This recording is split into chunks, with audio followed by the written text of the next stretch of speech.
ಏನು ನಿಮ್ಮನ್ನು ಇಷ್ಟಪಟ್ಟು ಮದುವೆ ಆಗಿಲ್ಲ ರೀ. ನನಗೇನು ನೀವು ಇಷ್ಟ ಇಲ್ಲ. ಅದಕ್ಕೆ ನಂಗೆ ಡಿವೋರ್ಸ್ ಬೇಕು. ಎದಕ್ಕೆ ಡಿವೋರ್ಸ್? ಚಳಿಗಾಲ ಐತವ, ನಾ ಕೊಡಂಗಿಲ್ಲ ಡಿವೋರ್ಸ್.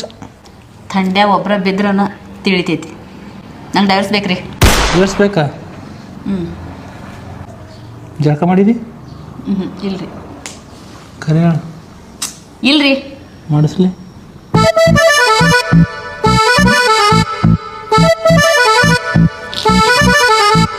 ಇಷ್ಟ ಭಾಳ ತ್ರಾಸ ತೊಗೊಳೋದೇನಿಲ್ಲ. ಗಂಡ ಐತೆ ಗೊತ್ತಂದ್ರೆ ಜಳಕ ಮಾಡಿಸ್ತೀನಿ ಅಂದರೆ